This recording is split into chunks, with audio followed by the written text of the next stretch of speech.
Happy Saturday, boys and girls, and children of all ages. Why not? Happy podcast day, everyone. How's it going? It's been a while since we've been up here for a full Saturday podcast, as last week we were here dealing with Great American Bash, All In, Evolution, all that jazz. We are back now for our normal Saturday podcast, and this is a big one, guys. We have a lot of news to get into. Just a lot of random news, interesting news, speculation, a lot going on regarding a lot of different guys and gals, and we've got some results to get into. Last night's Smackdown, a couple of good things on the show. Overall, mostly skippable, but a big contract signing and angle between Cody Rhodes and John Cena that will resulted in a street fight stipulation for their SummerSlam match. So that's a little bit interesting. We're also going to talk about Wednesday's Dynamite at a really interesting venue. And of course, this is right off the heels of a very successful All In. Hangman Page is your new AEW World Champion. We'll talk about the new directions that AEW is starting to head into as we draw closer to Forbidden Door and All Out and some of the things we could see there. We also have an updated SummerSlam card and everything that is set for that so far. Also, a lot of wrestling news to get into. We have to talk about Seth Rollins and what's going on with his injury. A lot of speculation about could this possibly be a work and a big old ruse so he can come in at SummerSlam and cash in on CM Punk if Punk beats Gunther for the title. A lot of speculation about that. I'll give you my thoughts on that. Also, we have some injury news on Kevin Owens. We have some interesting things to talk about regarding Goldberg. He was a guest on Ariel Helwani's show this week, and he talked about his retirement match and a lot of the disappointment that he feels after that. Also, we've got some pay-per-view news for AEW next year. Buff Bagwell got his leg amputated. We'll talk about that. Also, Kenny Omega, Will Ospreay, and Samoa Joe are all out of AEW right now, taking some time off for injuries, and of course, you can add Adam Cole to that list as well. We have an interesting Marina Shafir story that she dropped on Saraya's podcast the other day. Also, some WWE internal news in terms of some of the shuffling that's going around internally with the staff members there and their severance packages and benefits and whatnot. All sorts of changes, not for the good there. That's only going to further hurt morale in WWE, and you can kind of see the direction things are trending in right now with that company. Also, we will talk about the SummerSlam card, at least as it stands now, with one or two matches not officially announced. We'll also talk about what to expect this Monday on Raw as well. And that's going to kind of be what's on the menu for this afternoon. So thank you so much, everyone, for being here. Do me a favor, smash that thumbs up button if you don't mind. Super chats are open, so are memberships. And if you are not a subscriber, please make sure you do that. We're going to do some quick shout outs here, and then I'm going to let you guys know what to expect from us for the next couple of days here on the channel. And you might be surprised by what we have planned for tomorrow. So just stay tuned for that. Before we get into everything here, let me just do a couple of quick shout outs to our friends. Max Pokebra in the house. We've got Zane G. Tatanani is here as well. We got Fox Star Killer dropping in $5. I also decided to incorporate the ECW pay-per-views into my viewing project. Well, that's fun. And you dropped an earlier one there that says you're officially going on a 2-week vacation. Just finished Starrcade 95 in my viewing project. Going to take a break before I get into 1996. Starrcade 95. What would that have been?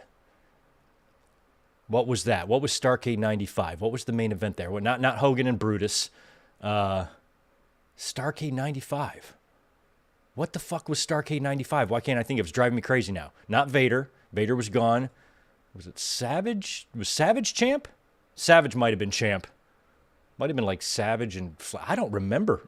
I have no idea what happened on Starrcade 95. I think we've even watched that pay-per-view on this channel, and I can't remember what went on there. Well, nice. Now you're rolling into 1996. 96 Fox Star is an interesting year. Good to see you. Rodrigo, also John. We have William Cullen in the house. Good to see Isaac, Chaz Medeiros, Colin Wright, Denny Downbad. We got Sam and the Intimidator here, Damian Drain, Gilbert Arbalo, Ben Espinoza, Ajax Johnson, and G-Law. Good to see you. We've got David Brown as well, King Bling Blah, and Jay Lambo. Isaac, 35 months you've been with us. My God, how dedicated Jelly Roll has been, I'm kind of looking forward to the match. Any chance we might see him hit a move off the top rope? Yes, possibly. And I will be talking about that Jelly Roll, Orton, Drew, Logan spot that they ran on Jimmy Kimmel this week, which was honestly really well done. It was. Really well done. Good to see David in here as well. And George Morris is chiming in on a Saturday. Good to see you, man. Appreciate the $5. How are you, Greg? How is Tito and Elizabeth? Very sad about Buff Bagwell in the video. He was positive. Stay strong, Buff Bagwell. Be safe. Thank you so much, George. I'm great. Elizabeth is great. Tito is great. Buff Bagwell, not so great. However, that guy handled that whole ordeal, with dignity and a positive attitude, and that's.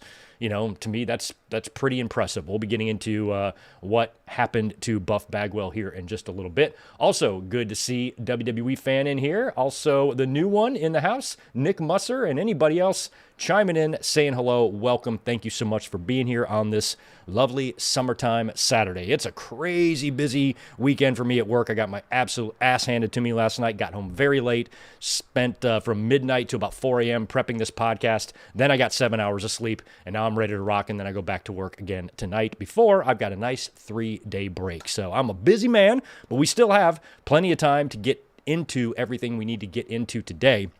And the first thing I want to let you guys know about is what we're going to be doing tomorrow. So like 2 nights ago, I'm getting ready because we've talked about, classic watch-alongs, and I think we had our mind set on SummerSlam 1995 for the 30th anniversary. That was going to be the next thing we do. So I'm putting up the link the other night, and right when I'm about to hit post, I was like, wait a minute, before I post this, when is TNA's pay-per-view? Because that's been getting a lot of buzz lately. AJ Styles is going to be a part of Slammiversary. I'm like, shit, I think that's this Sunday. Sure enough, it was. So I put up a poll over on YouTube a couple days ago or a couple nights ago. I'll check the status of it now. But yeah, by a landslide, I let you guys decide what we should do tomorrow. Should we continue and keep our SummerSlam 95 watch-along as scheduled and allow everyone in the chat just to kind of keep us updated on what's going on with Slammiversary? Or do we bump SummerSlam 95 to next week, and tomorrow I order the pay-per-view and watch it? And you guys, 73% to 27% said order Slammiversary and watch the pay-per-view in a watch-along. And that's what we're going to be doing tomorrow night.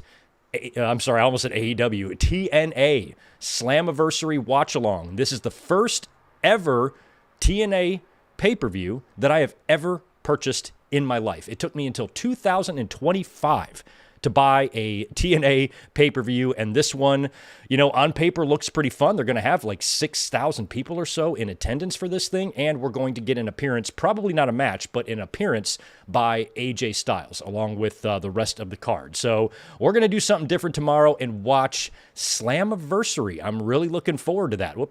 I'm really looking forward to watching Slammiversary tomorrow, just random. So we're going to be doing that tomorrow. And then SummerSlam 1995 we're still going to do, but I've bumped that to 1 week from tomorrow. Both of these links are already up on the channel, so you can go ahead and click and save tomorrow's Slammiversary link and save next Sunday's SummerSlam 1995 link. So that is what's on tap for the next 2 Sundays here, watch-along-wise, on the channel. Other than that, we will most likely be here again on Monday night to review Raw, because they did announce quite a large card for Monday Night Raw. It's kind of funny how WWE is now all of a sudden better at this than AEW was. Remember back in the day, Excalibur would run through the entire next week's card, where in WWE, they wouldn't even tell you what you were going to see until the show starts, because they don't know. They don't have the shit together. Now it feels like it's the opposite. You don't get those Collision and AEW cards too far in advance anymore, or Dynamite and Collision cards, I should say, where WWE is kind of announcing stuff, a good amount of time to give you some preparation for it. Sometimes they wait. Sometimes we have a Raw or a Monday or a Friday Smackdown where we don't have anything advertised until 30 minutes before the show airs. But, they've been a little bit better at that lately, and they've got a big lineup set for Monday night as we head on the road to SummerSlam. So lots to get into today. Hope you guys are having a great one, and thank you so much for being here.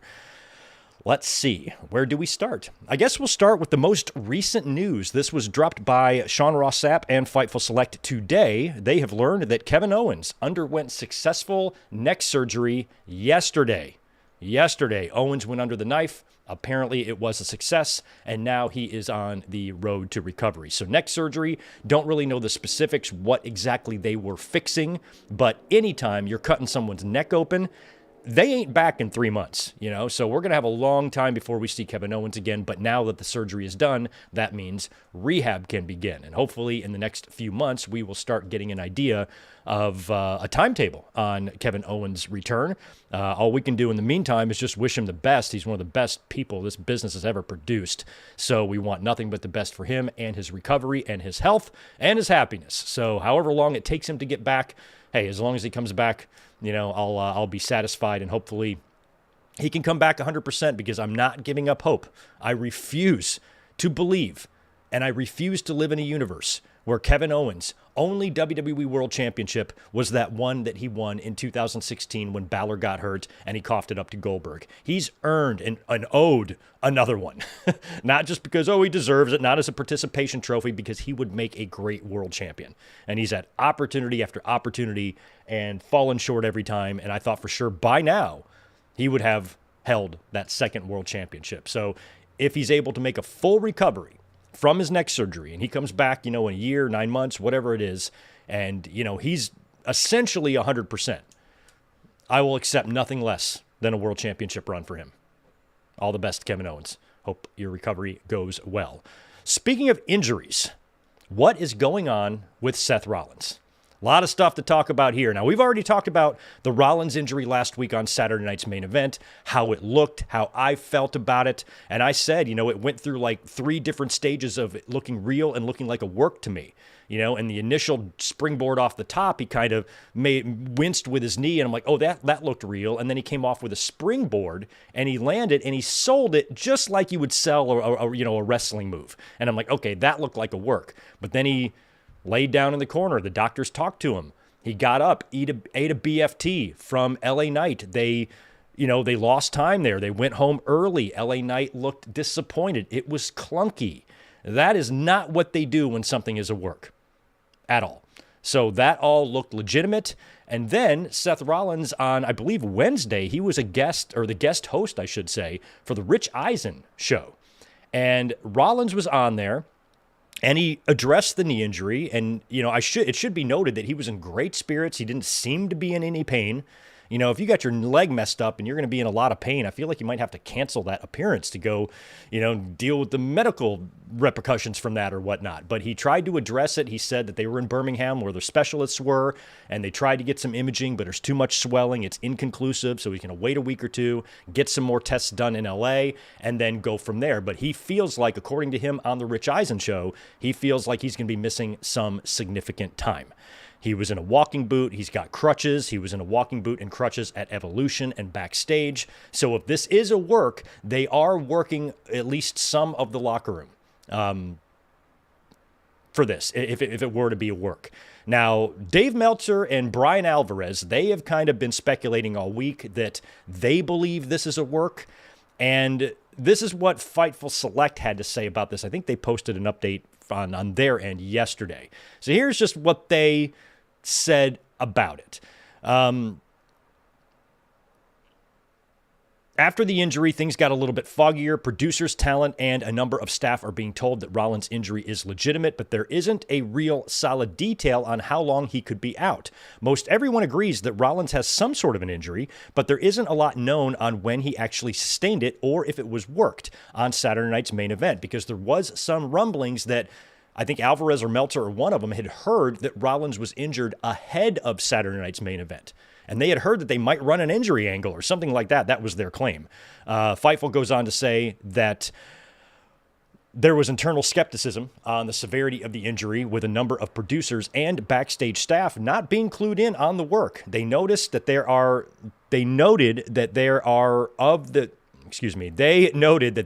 of the belief that everyone kept things very tight, even with backstage personnel planning for Rollins to win at Saturday night's main event. One producer sent Fightful reporter, Sean Ross Sapp's tweet, noting that it was kind of a, suspicious situation. So we don't really know what's going on here, but, I'm 4 decades deep in this, so the best I can do is just use my own judgment. And like I've said a million times, the way that was executed at Saturday night's main event, if that was planned going into that, That makes no sense. They lost time. That injury fucked up the whole Goldberg stuff, because of the timing issues they had, and it kind of messed up the show a little bit timing-wise, and they ended up cutting Goldberg off. I still don't understand how they managed to do that when the Rollins injury actually gave them extra time. I don't know how they mismanaged that extra time, but it was extra time, and it threw them off a little bit. And when you watch the way Rollins got up to eat the BFT, LA Knight did no celebrating at all, and he just left. Even LA Knight on Raw during one of those Netflix commercial promos or interviews up in the seats, he wished Rollins the best. And there's a lot of people, showing their love for Rollins and whatnot. But then when you combine, Rollins' attitude on the Rich Eisen show, this is a guy that's the Money in the Bank briefcase holder, and he's slated to win the title here soon. He didn't sound as dejected as I thought he should be. He did mention WrestleMania. He goes, whenever I get injured, I just look at WrestleMania. Can I be back for WrestleMania? So, he didn't come across as someone who just got handed some very, very bad information. He seemed to keep everything positive, and he kept the guest host spot on the Rich Eisen show and went about his business. So, all we can do is just, speculate. And one thing I will say about the possibility of this being a work, it reminds me a little bit of like when, you want to, when R-Truth was let go. A lot of, is this going to be a work? Is this a work? And I'm like, well, they let go Carlito and fucking Sarah Logan and somebody else on the same day. So no, it's not a work. The R-Truth release was not a work. And I don't think WWE wants to get in the habit of making those things works, like release talent. If you release five members of your roster, but then one of them is going to be a work and the other ones aren't, you don't want to tread into that territory. It's not necessary. And I almost feel the same with injuries, sort of. Sometimes you get the fake injuries, the referee throws up the X, they come out, they call the match off, and it's just an injury angle, right?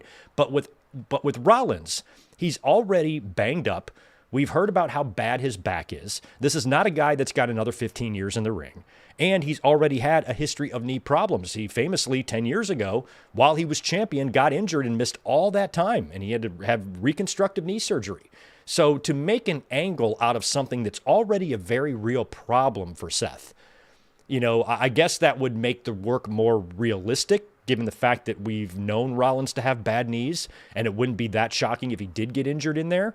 But I feel like you're playing with some sort of karma or something doing that, where if this whole thing is fake, and then Rollins cashes in the Money in the Bank and surprises the whole world, and then in his first title defense, he blows his knee out. Like, that's the things I worry about, when it comes to just, karma. Do you want to be doing that? And on top of that, hypothetically, if this is all legit and you are in Seth Rollins' shoes, well, let me say I'm in Seth Rollins' shoes. I'm going to pretend I'm Seth Rollins for right now, okay?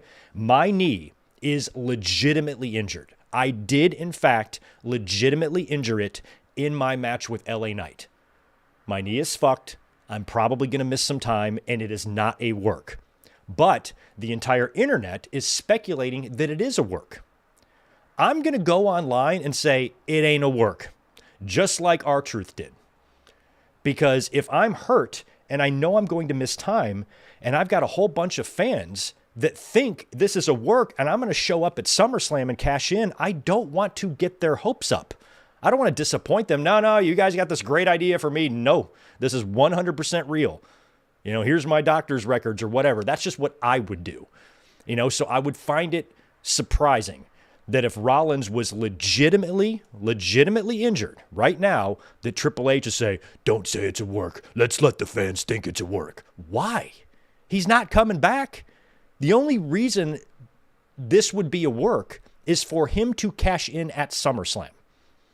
We know we got to have another thing with him and CM Punk. So Punk either beating Gunther or Rollins coming in and cashing in on both of them, making it a triple threat. If that's what this is about, and Rollins knows that's not possible, I'm going on social media, or at least asking Triple H if it's okay that I go on social media and say, I don't want them thinking that. I don't want all of these fans getting their heads or hearts set on, I'm going to show up as a surprise and cash in and win the briefcase, either on Punk or maybe even on Cena or Cody. And they think that's a possibility, and it's not. Don't we want to tell them that? That's just the way I would feel if it was my knee. Now, on the other side of that coin, if it is a work and Rollins' knee is a work, then he's not going to say anything about it. He's not going to come out and say it's not a work. He's just going to keep playing along. Yeah, it's injured. Yeah, it's swollen. We couldn't get good imaging, but I'm going to go to LA in a week and just kind of stall a little bit, and then if they announce some sort of, news on Rollins that he's going to be out for 9 or 10 months and then he shows up at SummerSlam, yeah, sure, that's a surprise, I guess. You did a good enough job of, working the websites, but really you worked a lot of your own staff too, because you have that whole contingent of wrestling fans out there that, have a baseball bat up their rectum about certain wrestling journalists. Oh, they got worked again. Blah, blah, blah. Well, no, the whole fucking roster would have been worked then. You got people offering their well wishes to him. You got agents and producers that don't know what the fuck's going on. Nobody knows the deal. Everything's tight-lipped. So if this was a way to throw everybody off and have Rollins come in as a big surprise, revealing that he's not injured at all, that means, you're going to have to work some of your own staff and talent as well. And I just don't think either company, WWE or AEW, ever needs to be doing that. We've had these same discussions about AEW, too. So-and-so Meltzer, Sean Ross Sapp got it wrong again. Well, for that to be true, Tony Khan would have to work his whole fucking locker room. And I don't think Tony Khan or Triple H should be doing that at all. So if I had to guess, my educated opinion from where we sit right now, I do think there is a chance it's a work. Yes, I don't think it's a really good idea to take a work to this degree. I understand if the point is to give us a monumental surprise at SummerSlam. And I really feel like it would be more surprising for Rollins to cash in on Cody and Cena rather than Gunther and Punk. Because I think people are expecting Gunther and Punk. So if the Gunther and Punk match happens at SummerSlam and there's no Rollins cash in, some fans like myself might say, there you go. There's your confirmation that it's not a work because there's no reason for him to do this unless he was to come in and cash in here. Then, otherwise there's no point to this. Unless on night 2, assuming these matches are on different nights, they might not be. They might be on the same night. Then on night 2, in the main event, Rollins shows up and cashes in on Cody Rhodes or something like that after he beats John Cena. I think that's still possible, and like I said earlier, I also think that it's possible because, like I said, if it was me and it wasn't a work, I would tell people it's not a work. I would go on social media, nah, guys, it's not a work. I see all the internet. I can't do Seth's voice. Yeah, I see all the internet chatter. It's not a work. Unfortunately, my knee is really banged up. Now, granted, he could just say that and lie about that too. But I'm just trying to put myself in his shoes or put myself in the shoes of an injured wrestler. And if I have a legitimate injury that requires surgery, that I know I'm going to be out of action for a while, and I'm really bummed out about it, but the internet thinks it might be a work and thinks I might show up at SummerSlam in 2 weeks, I'm going to tell them, no, I'm not. Sorry, guys. I don't want you to watch SummerSlam and then be disappointed. I don't want our product to upset you because WWE has somehow led you down this path of this injury could be a work and it never was. And now you guys are thinking I'm going to come out and I'm not, and then I don't, and then you're disappointed or whatever. That's just the way I would feel about it. I'm like, if you guys all think that if I'm legitimately injured and they think it's a work, I'm going to tell them it's not a work. But if I am faking and it is a work and they're saying it's a work, I'm probably going to keep my fucking mouth shut and just go out in business. So I feel like it's legit still. I'm leaning 75% legit, 25% work. That's where I'm at right now with this. And the biggest evidence I have for it not being a work is the way it all happened on Saturday night's main event. If they had planned this going in, it would have been executed better. And they wouldn't have lost time, and they wouldn't have fucked their whole show up.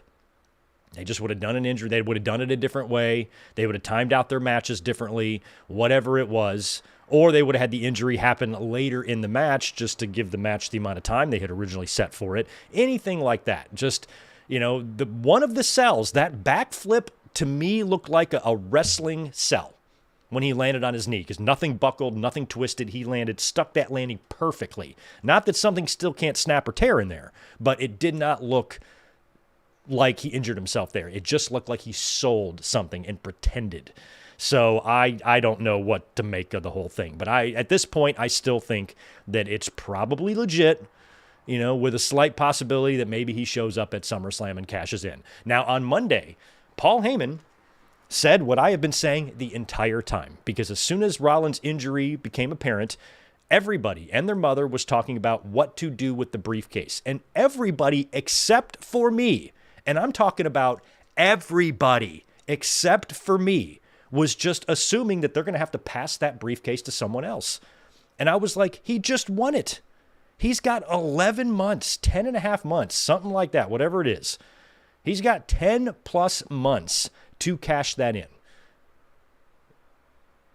And even with the most serious surgeries, there's a pretty good chance you can be back in that time period, and probably sooner, especially if it's something knee related. A year is, about right, but I feel like you have a year to cash in that briefcase. Seth Rollins' character should not want to give up that briefcase. So everybody was tuning into Raw on Monday. What kind of angle are they going to run? Are they going to give the briefcase to Braun Breaker? Are they going to have a whole new Money in the Bank ladder match at SummerSlam? An idea that I don't hate, but an idea that doesn't make sense. Because if Rollins is injured, legitimately injured, his character should be like, well, I got until June. And like I said in the last podcast, the only way they would be able to rectify that is if they had Adam Pearce, make some sort of a ruling or inform Rollins, hey, it's in the rule book that you can't hold the briefcase while being on the injured list. So we have to take the briefcase away from you and find a new briefcase holder. And they would have to do that. And they would do that if they wanted to keep that briefcase on television as a storyline, and have somebody else out there with it week after week, where Rollins would essentially just be able to go home with it. Or if Heyman is on Raw without him, Heyman's just going to carry the thing around. So Heyman said on Monday that Rollins has until next June to cash it in. And I'm like, thank you. That's what I've been saying. Everybody's got this briefcase going over to Braun Breaker on Monday or something. And I'm like, I don't think they're doing that. He has a year. So storyline-wise, it would make no sense for him to give up the briefcase or say, I can't, I'm too injured, I can't have this, it's yours now. No, you can. There's nothing that says you can't sit at home with this thing. You have a year. That's the rule. 1 year from the time you win it, or 1 year from the next Money in the Bank, or whatever the rule is. So you have 1 calendar year to get that thing cashed in. And he just won it a month ago. So Rollins has got plenty of time. And if he is legitimately injured, like I'm leaning towards believing that he is, I would keep the briefcase on him. Because that sets you up so perfectly whenever he comes back, because you don't have to tell us when he comes back. You can have all these pay-per-view matches, and every one of these, we have to wonder, is this going to be the one? Is this going to be the one? Because I feel like if Rollins, well, two things here. If Rollins is legitimately injured and he is going to keep the briefcase, and WWE is tight-lipped on his, surgery, rehab, recovery, timetable for return, anything like that, that means that he can literally show up unannounced at any point. Unlike when he's on TV out there with the briefcase, you always have the briefcase on your mind. But if he's off and the fans still think he's 3 months away from returning and he shows up at a cash-in at the Rumble or something, that could be big. That could be really big. So even though I'm leaning towards it being legit, I actually hope we are being fooled here, because that means Rollins isn't injured, because I don't like to see people injured. So even though I'm feeling like it's not a work, I kind of hope that it is, just so, oh, good. I did not want Monday Night Raw to lose their centerpiece for this year. That Heyman faction there is, going to kind of dominate storylines all this year on Raw. And now they've lost, a big piece of that puzzle. So if it turns out that he's not injured, great. We can continue going down, the storyline path that we're on here on Raw, and they don't have to screw anything up. So I'm hoping I'm wrong. I'm hoping it's a work, and Rollins shows up at SummerSlam, cashes in, wins one of the championships. I'm perfectly fine with that. And I kind of hope he does it on Cody and Cena. I would prefer Rollins cashing in on those guys than Gunther and Punk, because Rollins has already had that title. But we will see. What say y'all? Work? Legit? What do you think?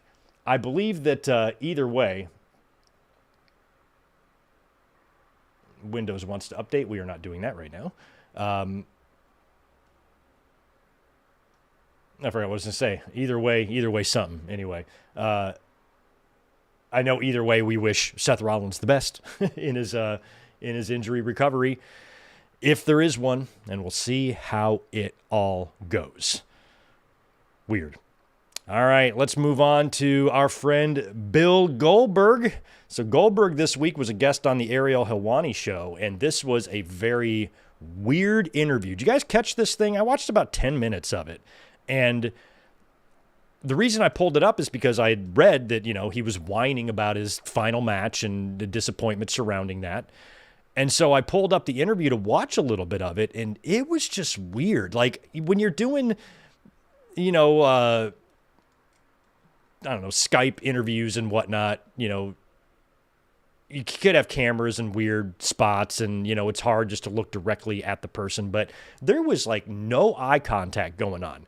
The entire interview was just Bill being like this. Yeah. And it was really disappointing. Like, I don't need a title match and they ran out of time. I'm not saying they did it intentionally, but it kind of feels like they fucking did me wrong there. But Gunther's a great athlete. And it was just like criticism followed by compliment, criticism, compliment, criticism, compliment, no eye contact, fidgety as all fuck. Someone is on his side of the camera with him. He's kind of looking over there a couple of times.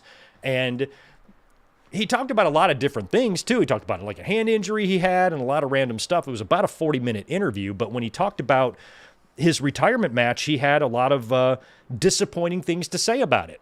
And Goldberg's not wrong. We talked about that, how badly WWE fucked that up. I understand if something happens like a Seth Rollins injury or an injury to a wrestler or something happens that you're not expecting and it fucks up your time a little bit. I understand that can sometimes pose some problems. But it absolutely baffles me that even when you're live, I know live is very stressful, live national television on NBC, even in a situation like that, and an unfortunate, unplanned occurrence takes place that gives you an extra 12 to 15 minutes of time on your show. I don't understand how you don't shift everything to allow Goldberg 5 fucking minutes to talk at the end of his match. Like, how did they screw that up so badly? I know you have to have commercial breaks and all this stuff. They had a hard out. There was nothing they could really do to extend any time there. That's fine and understandable.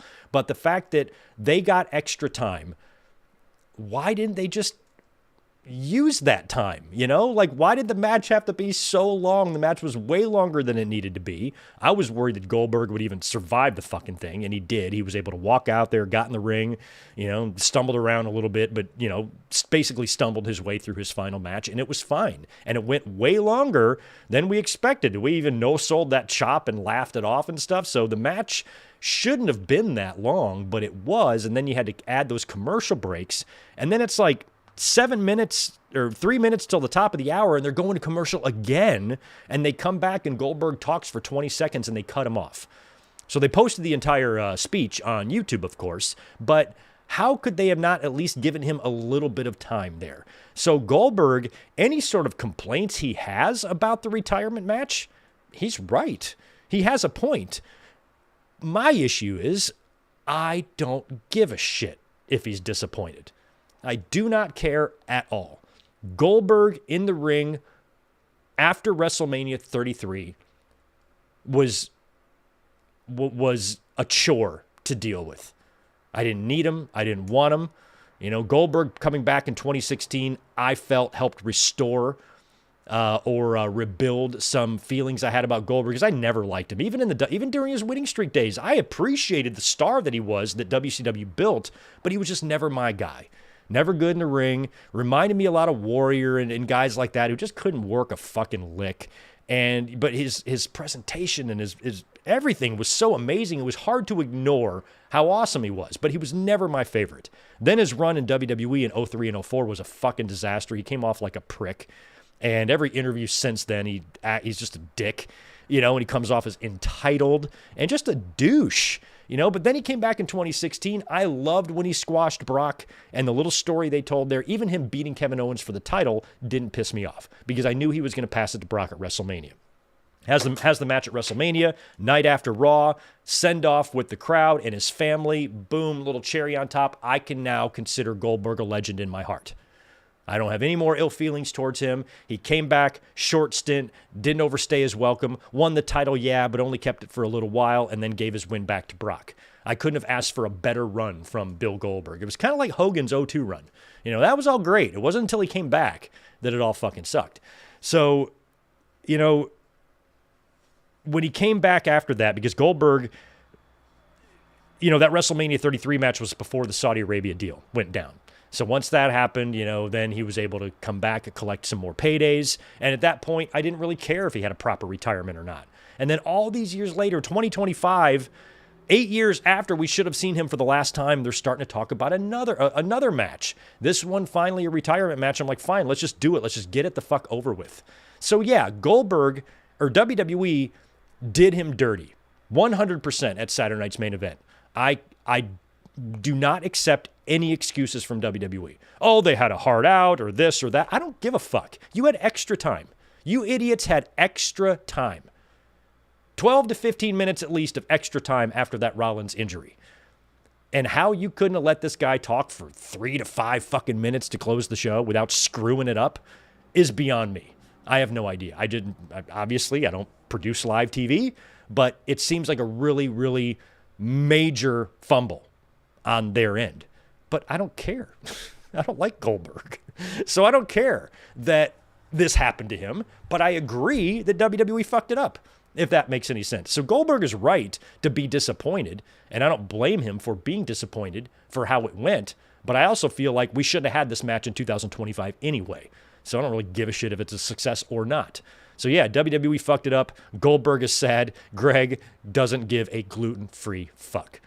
Moving on to this interesting news here regarding CM Punk meeting with Vince McMahon and Triple H a few years back. He was a guest on Mom's Basement podcast, where he revealed that back in like 2018 or 2019, he couldn't remember the year, that he had a meeting with Vince McMahon and Triple H, and they had worked out kind of like a handshake agreement to come back. And he talked about how it was, you know, our problems were many years ago. I'm over it now. If you want me, just pay me. Just pay me, and I'll come back. And he even said that that was the beginning of where he and Triple H started, you know, fixing some of the problems that they had. And this was before he got that spot on Fox. And I remember when he had that Fox gig with Renee and who else was on there, Booker T, whatever it was. I remember thinking that that was like all but confirmation that we were going to get Punk back in WWE. I'm like, oh, he's going to come back. This is the first step. It reminded me of like 2011 or 2010 or whatever, when Randy Savage was starting to show up in those WWE toy commercials. I'm like, baby steps. We're there. Same with Bret Hart. Bret Hart did the DVD first, then in the Hall of Fame, but it took a few more years before he got back in front of a live audience. You know, and then Savage was the video game. If Savage would not have died, I believe he would have came back to the company, gone into the Hall of Fame and made some appearances on TV. I believe that would have happened. But unfortunately, he passed away. And Punk, you know, when he showed up on that Fox and you changed the culture or whatever, I'm like, oh, that's it. That's the beginning of it. This will begin the steps to repair the damage. But then that never happened. AEW launched. He wound up going over there. So the whole reason why apparently he did not come back in those years is that after the meeting, he says that Vince McMahon ghosted him. So he met with him, shook his hand, agreed to have him come back, and then ghosted him for some unknown reason. I guess we'll never know why Vince did that, and I really don't care what Vince McMahon's motivations are, but kind of an interesting little tidbit there with CM Punk, and possibly going back to the WWE many years earlier than he did. Here's some fun news. AEW has announced the date and location of next year's All In. As expected, it is going back to London, and it's going to be on August 30th, 2026. And you know what that means. WWE Evolution 3 will be on August 30th, 2026, which is a Sunday. It can't be the next day because that's a Monday. But guess what's on Saturday? WWE Money in the Bank, August 29th. You're starting to get it, Tony Khan. That's what I would have done. I would try to book all my pay-per-views on Sundays. if I'm AEW, to try to avoid as much counter programming as you can. You book them on Saturdays, then WWE can follow up with a show on Sunday. Now they had a chance to do it to WWE because WWE has announced Money in the Bank for Saturday, August 29th. That's going to be, I believe, in New Orleans, right? Triple H made that announcement when they shuffled around all the WrestleMania shit, remember? So that's going to be in New Orleans next year on the 29th, and All In will be on the 30th. I like it. I don't think counter programming is very beneficial to the fans. It really annoyed me last weekend, especially what WWE did to their own NXT talent. You think anybody that Great American Bash was so under the radar because there was so much other shit, Evolution and All In, these bigger shows that were dominating the headlines. And, there are aspects of WWE's counter programming that I think are foolish and stupid and does not benefit them at all and only is done to be dicks. That's it. There's no other reason to do it other than being a dick. So, Tony Khan is going to fight fire with fire. And I don't want this to get out of hand to where we've got Tony or Triple H moving shows around to counter program the other. I don't want a SummerSlam and an All In to fall on the same fucking day one year. I really don't want to live in that world. So I'm hoping it doesn't come to that. But I'm glad that Tony's like, oh, you want to do that? We can do that too. And now there's a very, very good chance that AEW is going to control those headlines next year. However, it's in London, which means it's going to be a morning show, which means the tweet I sent out yesterday that damn near went viral, or the other day, about Evolution 3 being on that same day. It can be. It probably will. I believe it will. That tweet had a shitload of bookmarks on it. I think people are feeling the same thing because All In's going to run in the morning here in the States, which means you can run Evolution later. So All In could very well be sandwiched between two WWE shows. I think it would be better if All In was here in the States so they could schedule it at a time that WWE, if they want to counter program it, they're going to have something come before it, which means when it comes to controlling the headlines, AEW would get the last word that night. But I fully expect WWE to announce either Evolution or something else. There is a chance that we're not going to get Evolution every year. Maybe it's going to be every couple of years. And that's fine. They'll book something else. I don't know what, but they'll make another show or NXT show or Sunday night's main event on NBC. I feel like they will probably program something on August 30th next year. Some sort of show that evening. But hey, at least, Money in the Bank is one of WWE's biggest shows. So literally just hours after Money in the Bank goes off the air, it's going to be time for All In. And maybe that could drown out some of the stories we see at Money in the Bank next year. So that is interesting. Going to be a fun weekend. I should already start making plans to be home that weekend. It's going to be right before Labor Day. Shit. But yeah, going to have to be home that weekend. Money in the Bank one day, All In the next. Y'all get ready for some fun watch-alongs in 13 months. Can't wait for that. Let's talk about some injuries. We've got Kenny Omega, who did lose his match to Kazuchika Okada at All In a match that surprised me. The outcome surprised me there. I thought Kenny was going to win this, but looking, where we're at now on Dynamite, I'm really happy Okada won because of who his next feud is going to be against. I think that's really exciting. So Kenny Omega, unfortunately, he's going to be out again, probably just due to the fact that, his career is winding down, in the ring. Of course, injuries, diverticulitis, all that shit going on with him. He's going to take another extended period of time off from AEW and hopefully can still come back and have some sort of a final run or another big run before he's done. And I think that, whenever that time comes for him, if he's going to be the type of wrestler that's going to have a hard out, I'm going to retire here, or if he's never going to really retire and just kind of come back when he can, kind of like Danielson does, but if he is going to have a final match and hang up his boots for good, I think AEW is going to do an exceptional job of giving him that send-off that he needs. But, hopefully we can still see him back, and all the best to Kenny. That match against Okada was good. He can still go. It's just, you can tell that Kenny today is not the Kenny of yesterday. So all the best to Kenny, who's another one of my favorite people throughout the entire world of wrestling. Also, Will Ospreay and Samoa Joe both kind of suffered the same injury at All In. They did the Pillman spot with the chair on their heads, both of them. Joe in his match, and then Ospreay later on in the main event, he took one of those on the outside of the ring and they had to stretcher him out.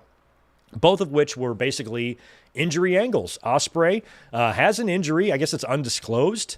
I didn't write down what the injury was, but it is believed to be worse than originally thought, and he could be missing several weeks. Nothing that's going to keep him out extended period, but a little bit of time here, and it does, I believe, put Forbidden Door in jeopardy, as that's coming up in about a month.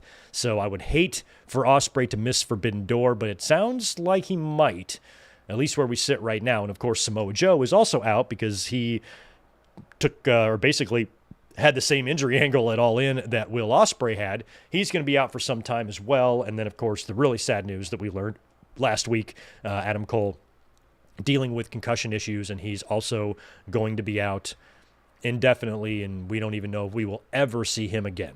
Where Kenny, Ospreay, Joe, we probably will. So all the best to all four of those guys. And speaking of people to wish all the best to, Buff Daddy, Marcus Alexander Bagwell, Buff Bagwell, got his leg amputated a couple of weeks ago. This is just due to, I guess, a long documented history of issues with his leg. I think maybe in the car accident he had maybe played some sort of a role here.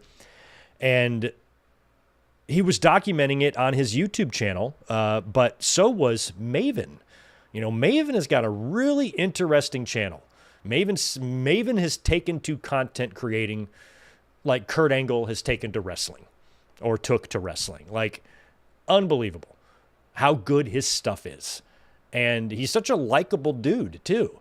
And, you know, he posts, I watched his video before I watched Buff's. You know, he posted this whole video where he was learning about Bagwell losing his leg, and he drove overnight 8 hours to go meet with Buff, accompany him to the hospital, and film and document the whole thing while Buff's got his fiance and either his son or her son there with him. And they kind of document him going in there. The hospital staff was giving them some problems about the filming, and they had to leave and then kind of beg their way back in.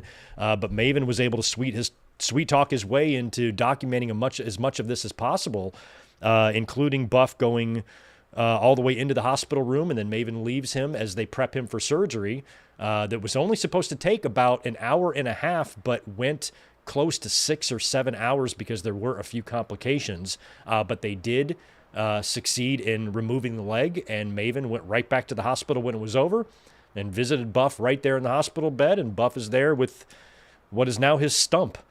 You know, and he's like, man, it's so light when I lift it. And this feels like only hours after the surgery happened. You know, he's awake, he's coherent, and he's talking about, you know, how, you know, these things happen. And, you know, he said he's been sober for quite a while now. And he said that I would rather be sober with one leg than a mess, you know, with my health. And that's incredible. Like Buff Bagwell, I was never a fan of his. You know, I always heard nothing but bad things about him during his wrestling career. Remember one time he assaulted like a production guy, you know, and got sued. And he just had a kind of this nature of just kind of being a douche. Because, you know, right from the word go, he's just a great looking kid. He was on WCW in the early 90s, you know, remember Stars and Stripes and American Males. And, you know, he was, young Marcus Alexander Bagwell. He teamed with Scorpio, you know, right out of the gate. And he was just a great looking kid. Like, just unbelievably good looking. Better than, like, Alex Wright when he came in. So he just always had the look. And so, you know, you go through life like that, you know, you probably do tend to, formulate a personality of entitlement and, you know, kind of like being an asshole and whatnot. That just kind of tends to happen. So if people better themselves and learn from their mistakes, you know, I can't hold too much of that stuff against them. And Buff, you know, throughout the years has never had the greatest reputation. He's had issues with drugs and alcohol. He's had DUIs. And of course he had the life-threatening car accident that he's lucky to be alive from. And now he seems to find himself in a really good place, you know, in his older age, even though he is broken down physically a lot. Kind of like he's a little bit similar to Marty Jannetty. You know, I think Marty's way worse in terms of how he is physically and how he is mentally, and with his issues with drugs and alcohol. Marty has never gotten it together. I don't think still doesn't have it together. But Buff, you know, was trying to better himself. And the way he just went through all of that, you were losing your leg. Like that would devastate me. And I'm a pretty positive person, but I don't know if I would be able to handle it as well as he handled it. Just to know, this is the way it's going to be. And people, he's young enough to where he can learn to walk on a prosthetic. My grandfather had his leg amputated, I think at like age 75 or 76. And, he had a prosthetic and he had to walk with a cane. And I watched him fall a couple of times. It was really hard to see him fall. But he was 75. He was in his close to 80, walking around with this fake leg. Eventually, he just gave it all up, and he was wheelchair bound. But he walked around with that fake leg for about 7 or 8 years or whatever it was, and he had to walk really slow. But he was older. You see amputees now who are, running, track meets and jumping hurdles and playing ball and all that stuff. So Buff, at the age that he's in, there's a very good chance that he can walk around very normally, for 20 more years. And that's what he wants to do. He even says that he wants to get back in the ring. I wish him luck there. I have my doubts on that. But if that's what he wants to do, I am sure there's an independent promotion that will allow him to have that moment. Absolutely. So really, really impressed with just Buff's handling of that. Just, you see somebody's personality and turn around like that. We've seen that a lot with a lot of wrestlers that have gotten into, drugs and alcohol, really big problems with that, and it really, really fucked up their lives. And when they get sober, you're like, man, you're a different person. Dustin Rhodes is a good example of that. Also Scott Hall, although Scott Hall was never really fully sober. I think he slipped a few times, but when I met him, I told him, I was like, yeah, proud of you, man. I wasn't expecting to shake your hand. I thought you'd be dead. I didn't say that, but in my head, I'm like, I kind of thought you'd be dead 10 years ago. The fact that I could just get to meet you and you seem happy. His eyes are wide. He's talking. He doesn't seem like fucking mess or drunk or decrepit or anything like that. He's having a good time. And it was like, man, it's so nice to see him like that. And there's lots of examples of that. Kurt Angle, another example. We could probably talk all day about guys like that. But Buff specifically, I just thought it was really awesome how he handled that whole thing. And now we have a one-legged Buff. And we'll see how, I'm sure, on his channel and more on Maven's channel, we will see, how he goes through his recovery now and how you learn, to deal with this handicap that you now have. Because it's going to be some time, he has to heal from that and whatnot, and probably a whole bunch of other things he has to go through, before he can, try on prosthetics and whatnot. So that's going to be like a long road. So I'm sure we'll get updates on it and, and see his progress out on how he gets through this. And as long as his attitude maintains, and it doesn't change, he doesn't get too down. I'm sure he's going to have as good and bad days, but, as long as his attitude maintains positive, I fully believe that he can achieve these goals. Even if it means getting in the ring. I think with the right attitude, he can do it. All the best to Buff Bagwell on his now very, very changed life. All the best. I just want to mention this because I thought it was funny. So, Marina Shafir, she was a guest on Rule Breakers with Saraya's podcast, right? Everybody has a podcast. I can't even keep track. I think everybody has a podcast. Like, so many people have podcasts now that I feel like my YouTube channel is one of the OGs. And I still feel like I came in kind of late. I feel like there's a lot of people doing it already by the time I got here in like 2010, 2011, and really got cooking around 2015. But I feel like a dinosaur, compared to like, not only does every single wrestling fan, no matter how big or how small, has a podcast. Some guys have a podcast and their only piece of equipment is their phone, but they still have a podcast, and all the way to the top upper echelon ones, the Cornettes and the fucking Solo Monsters and the Van Vliets and then the wrestlers, of all the wrestlers, I like Cody's. I don't give a shit about Stephanie's. Fuck off with your Undertaker podcasts. Who else has one that I don't care about? I think the only one in WWE that I am even remotely interested in is Cody's, because the clips that I've seen so far have been really good. So, of course, Saraya has a podcast as well. And Marina Shafir. Marina Potty Mouth Shafir, I should say. She's one of them people that can't say a sentence without saying the word fuck 3 times in it. I try to be mindful of that myself. Every now and then I'll throw out one extra F-bomb. I'm like, was that necessary? Did I need to say it? Did I need to say that one? But man, it was like, so then I fucking went to the store and I went and get my fucking milk. And then I did this. And so she was kind of talking like that. It was kind of cracking me up. But she was really, really complimentary of Jon Moxley and said that she basically went right to him for help, saying, hey, I know I've got something special here. I just need to know how to present this to the audience. And Mox, put her in touch with DeFi and Revolver and helped her get the reps and stuff. And she said he was more than happy to help. Moxley, I think, is like that with a lot of people. He's the type of guy that I don't think really wants the credit, but he does a lot for a lot of talent there. Marina Shafir is one of them. But there was this really weird incident, and you got to go check out the podcast so you can hear the full story. But basically, she is saying that she got into a physical altercation with a coworker, a male coworker at a gym a while back. Now, this person is no longer with AEW. It's a former coworker. She would not say his name. If I was her, I would. When you hear the story, it has to be heard to be believed.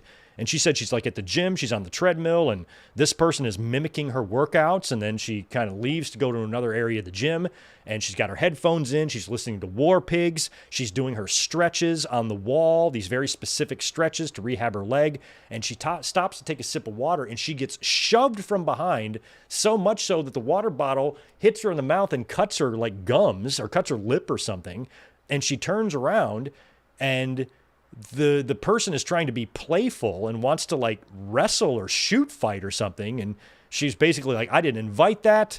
I barely even know this person. We've just exchanged hellos and a couple of high fives. We are not like that. We don't have that type of friendship or relationship or camaraderie at all. And he came at me. So I was like, all right, motherfucker. And then they actually ended up scrapping a little bit. And she said there was 2 witnesses there that saw all this go down, and she was yelling at him, screaming, don't you ever fucking do that again. Don't you ever fucking touch me again. And this whole story is just mind-blowing. And it's not, I know we don't want to like gossip and just start throwing out names, but when I'm listening to this story, I'm like, the first thing I'm wondering, of course, the first thing everybody is wondering, who is it? And I don't want to start throwing out names and like accusing people of doing something this douchey, okay? Because that's irresponsible. We're not going to do that here on this podcast. But I will say 2 initials. JH. JH. That sounds like him. If I am wrong, I apologize to JH. But I think I'm right. That's who I think it is. Go listen to the podcast, listen to that story, make your own judgment. It's wild. Wild, wild, wild story. She did say that this was before, I think, Roddy worked there. She was there by herself. So Roderick Strong wasn't there yet. So that's how long ago this was. And she didn't say anything because she was worried about like it affecting her career. Something happens, you go rat somebody out, it could affect you politically. It sucks that she felt like she had to keep her mouth shut. Because I would have fucking spoken up. That's for damn sure. And Roddy had not gotten signed yet. So she was there alone dealing with this. JH. JH. All right. And funny? No. No, come on. Jeff Hardy? No. Think taller. All right, let's move on to this funny story from the Wrestling Observer newsletter that I wanted to share. Where they had said this week that right now the idea in WWE is to groom, listen to this, is to groom Jacob Fatu, Braun Breaker, and Rhea Ripley to be the current headliners in the company, to be your 3 top big stars. Or they're grooming them to be top stars in the company. You know what that means, don't you? That means that red and yellow asshole, Ripley Hogan, she is going to hold herself down and refuse to do jobs against herself so she can take her spot away from herself. That woman is a menace. What the hell are you talking about? Ripley's being groomed to be a top star in the company. She is. She is the numero uno one woman in the company. She's front and center on every fucking poster. She's presented and booked as if she is the top star. I don't know who Dave is talking to, but Ripley can't be groomed to be a top star because she is a top star. Breaker and Fatu, that's not that surprising. So thank you, Captain Obvious. Dave Meltzer kind of thought that was interesting. There are also some interesting internal changes in WWE. This story came out where there's all sorts of changes now internally to how like severance packages and whatnot are worked out. And apparently severance packages now, among a whole bunch of other changes, are now going to be 2 weeks per year of service instead of 1 month. And here's what Fightful Select had to say about some of this. PW Insider reported that there were heavy changes, and Fightful was able to obtain the document outlining those changes. So as of July 18th, TKO implemented all of these changes to its severance packages to employees and detailed in a graphic to employees and outlined benefits and eligibility criteria. So basically, it's screwing them. It's lowering basically everything. The revised severance package referenced two primary components: COBRA benefits and severance pay. Employees who are eligible will receive continued health coverage under COBRA, allowing them to maintain their health plans post-employment while they're being paid their severance. They are still required to pay the employee's share of the applicable monthly premium to continue the health insurance. And then it changed a whole bunch of the eligibility criteria. And now they've got all of these new severance packages that have been adjusted. So the senior vice president, the VP, they get 16 weeks and 8 weeks respectively. That's down from 52 weeks and 36 weeks respectively. Below VPs get 4 weeks, where they were previously getting 24 weeks. So, and that's maximum severance level. So, if you leave and you're there, 20 years or whatnot, you can't get any more than 52 weeks severance. And that is now down to 16. Jesus Christ. The reaction within TKO was one of disgust, with many of the employees of less than 5 years frustrated. There was speculation among employees that believed this was TKO getting ahead of potential cuts. However, that was just speculation and not something rooted in direct evidence. So maybe they're speculating that there might be more budget cuts coming. That's what's going to happen now. I mean, it's been that way already. WWE was already a publicly traded company. We've already heard all these budget cuts and bullshit going on with their not only wrestlers, but their internal staff. This is nothing new under TKO, but I don't think anything's going to get any better. And you're never going to have any sort of feeling of, support from your employer. Like, it doesn't matter how loyal you are. You are just a number on a piece of paper. It just sucks. I'm so glad I'm not in the corporate world. I love my restaurant life. It's so fucking easy. And I don't have to worry about this political nonsense and severance and PTOs and all that stuff. I don't get PTO. If I work, I get paid. If I don't, I don't. And like, it's such a mess in that world. And I'm just glad I don't live it. So I feel bad that, it doesn't feel like working for WWE is, really that great of a place to be. You know what I mean? That is pretty much it, I think, for the news portion of the podcast. I do want to talk about Dynamite and Smackdown a little bit, trying to figure out here which one we should start with. Let's hit up some Dynamite first. Let's close with WWE, because it won't take us long to get through Dynamite. Dynamite this week was in Chicago at the Byline Bank Aragon Ballroom, which maxes out at 1,100 fans. Very small arena here, or very small building, I should say, but an awesome one. This building was like 100 years old. It's got character, It adds to the presentation of the shows. I really like when AEW runs these smaller buildings. This one might be a tad too small, but WWE ran the Manhattan Center in 1997. I don't mind doing small arenas, like extra small arenas like this. NXT does it right now. How many fans are there? 300? You don't think they could draw bigger if they tried? So I don't really mind these smaller venues and these different venues. It's something that I've wanted for a long time from AEW, because for the longest time, they were just booking the big arenas. They weren't coming anywhere near selling them out, and it changes the dynamic of the show. And WWE went through this as well. I said this back in 2018, 2019, when SmackDown was drawing 3,000 fans. I'm like, start booking small arenas. That way it looks full and it looks awesome and it's loud and all that. So I've been calling for both companies to do this. Now AEW seems to be doing this rather frequently, booking different arenas, having, different setups to Dynamite, again, which I like. I don't like this cookie cutter copy and paste from show to show to show the WWE does now, where they used to be creative with their sets. Now it's just a fucking LED screen and a bunch of lights and they're done. So AEW sometimes switches up where the announce desk is, how the ramp looks, the entrance, and of course the building can add a lot. And this place added a lot too. I think ECW ran a show here 25 fucking years ago or something like that. So having venues like this is a positive, not a negative. And of course, there was discourse online, oh, that's still a small place or whatever. So it's just the same assholes that you would expect every week. Just got something douchey to say. Now, I understand that this was a pretty small arena to hold Dynamite in, coming right off your biggest pay-per-view. They probably could have put a few more fans in a bigger arena had they chose to rent that.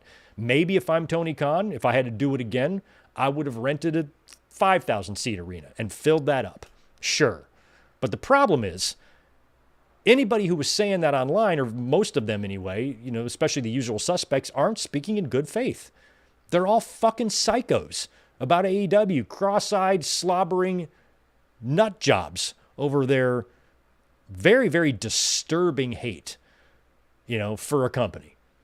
And we see that with Tony Khan. It's just the douchey boys. It's the little lonely, MAGA, friendless fucking dicks. They're all like that. So you expect to hear it from them. And so when they're bitching about the size of the building, I'm like, this is the same kind of concept here as the Cena stuff from years ago. I used to say to the fans that were fucking psychos about John Cena that the problem with you guys is you're all so crazy that whenever you do have a valid point, it's buried under bad faith. It's buried under a mountain of you being a dick, a loud dick. And that was what happened with Cena. Some fans might have a point about him, but I'm like, it's too bad, because when I click on your profile, it's, Cena's gay and fucking dildos sticking out of his head and stuff. You guys are so fucking obsessed. Same thing with Tony Khan. You go to any little 2-bit fucking worm on Twitter and he's got an AI pic of Tony Khan in a clown suit or crying or something. They're little boys. And they make a ton of fucking noise. So, of course, they're going to bitch about the crowd. No shit, Sherlock. But, people like me looked at that and said, I loved that arena, or that venue, or that ballroom, I should say. It looked great. It added so much character to the show. Tony Storm's promo from the balcony was perfect, but maybe I would have booked a little bit bigger of arena for 3 days after All In. Sure. So I liked it, but, they probably could have drawn more if they wanted to. And maybe next year after All In, they won't do that again. But these different venues I really like. I'm really glad that they're not just booking basketball arenas and then tarping off 70% of it. That's a bad look. This is better, but maybe, Tony Khan needs to realize too that AEW has got more upward momentum right now than downward. And sure, book smaller arenas, but let's not book people's backyards here. You can still pull in 3 to 5K easily for Dynamite every week. And I think those are the type of arenas you should be booking right now. So that's all I'll say about the size of the crowd. But in terms of the venue and the setup and how it looked, loved it. Want more of it. Maybe just would have put it on a different week. That's all. And we opened up with Hangman Page, who's got his old original theme music back. It's great to see that AEW championship on television again. Looks good around his waist. And of course, this promo was centered around him, thanking everybody, including the fans and everybody who helped him get to this point. He thanked Orange Cassidy. He thanked Jay White. He thanked Adam Copeland. He thanked the Ops. He thanked Bryan Danielson. And he thanked Darby Allin. And he thanked Will Ospreay. And he thanked and he thanked and he thanked and he thanked. It was like Triple H's Hall of Fame speech, waiting for him to thank The Rock. And it never came. And here, we were waiting for Hangman to thank Swerve, and he did. Looked right in the camera, and he said, thank you. Not a big thank you, but it was like, it was a begrudging thank you, but he meant it, and he meant it. And it was a good moment for him and the fans. And he would be in action in the main event, which some people criticized. Well, they just had a death match and all they're wrestling? Yeah, because they're badasses. You're a bitch. Doesn't make sense. Shut up. WWE is about to release something called WWE Unreal, where they're going to show you the creative fucking process. Stop it. It is 2025. Needs to be more realistic. Shut up. Shut up. It's 2025. This is badass. You get forked in the head and then you wrestle 5 days later? That's badass. That's badass. What the hell are you talking about? What is wrong with fans? What is wrong with the fans that are so desperate to sound smart? They sound so stupid. There is nothing wrong with these guys wrestling on Wednesday after that death match. For me, it just highlights that it's different in this company. This is the shit we do here. We get our heads tore up with forks. We are wrestling 4 days later. Got a problem with that? Go watch Disney over there on the USA Network and get the fuck out of the adults room here. That's what I say to those people. So, of course, the bad faith little dickwads had to complain about that too, because of course they do. But I thought it was awesome. We had Kyle Fletcher, who I do believe will win the TNT Championship at some point. He got a win over Mascara Dorada. The Young Bucks stuff was wonderful. Of course, they lost their EVP titles, right, at All In. So this means that they're poor now. It's bum-ass Bucks showing up in an Uber. They get out of the Uber. They have to get their own bags out of the trunk. Oh, the horror. The horror. Got to carry our own bags in. Renee Paquette would catch up with them in the arena later on. And Marina Shafir walks by and snubs him, and then Ricochet and the Gates of Agony show up and laugh at them. But then Don Callis shows up and, offers an olive basket, offers an olive branch there, and the Bucks take it. They need friends. They need some friends, and they agreed to team up with the Callis family later on, and they would be successful. It was Josh Alexander, Hechicero, and the Young Bucks defeating Bandito, Brody King, and Jet Speed in a pretty fun match. Bucks have this hilarious new intro now. They kind of come out to their normal intro and then it stops, and then they kind of get like Comic Sans font Young Bucks written on a whiteboard with like stick figures doing the pose to no music. Absolutely hilarious. Even in the match, like they went for the EVP trigger, but they didn't know what to call it. And they kind of had to figure it out mid-match. Oh, what is this move called now? I would just still execute it and worry about what to name it later. But it tripped them up in the match, and they were like, oh shit, we can't do this double knee to the face because we don't have a name for it anymore. So this is all really funny. It doesn't make any sense, but it's funny. I needed them to do this because losing the EVP titles doesn't mean anything if they just come out there and are the same Bucks. But I feel like they're taking it maybe a few steps too far, although funny steps. They did the same thing with Corbin, that lacked a little bit of logic too. But I like the fact that they lost this match, and that means that they are poor. They can only get to the arena because they were taking the private jet before, well, I guess they were always EVPs, but they're acting like they lost all their money. Were their bank accounts on the line as well? Did they have to put up all their investments? All the money they probably have? They're both millionaires. They had to put all that money up. They lost all of that too. Now they're taking Ubers. So it doesn't really make sense that just because they lost the EVP titles that they have no money. That implies that all wrestlers are poor. Or maybe not poor, but, aren't out there making great livings. And I think that's a little funny, but I don't care. I like the angle, just like I like bum-ass Corbin. I like that. So I think this could be like maybe sort of a redemption arc for them, to where maybe they're going to get back to being the Young Bucks that they used to be, because they're not getting any younger either, and I think we're inching closer and closer to a post-elite AEW. I think the only surviving member there is going to be the world champion, Hangman Page, and I think he'll be there when those guys are gone. But, you can kind of see, AEW, what it's going to look like without the elite one day. We'll see. Adam Copeland had a promo. He returned, of course, at All In. He had to cut a promo on Dynamite saying that he didn't come out at All In to get revenge on Christian. He just wanted to get revenge on, didn't come out to save Christian, but he wanted to get revenge on FTR. And he reminded Christian that he told him verbatim what would happen to him, and that's exactly what happened. So he said he hopes that he can get his giant cranium out of his ass. Stokely Hathaway then comes out with security, tells Copeland that if he interferes in FTR's business, he's going to get fired. And so Copeland destroys all the security guys and spears Stokely. That was kind of fun. Later on, Nick Wayne, Kip Sabian, and Mama Wayne, who a lot of fans were drooling over on Wednesday night, they basically explained their actions.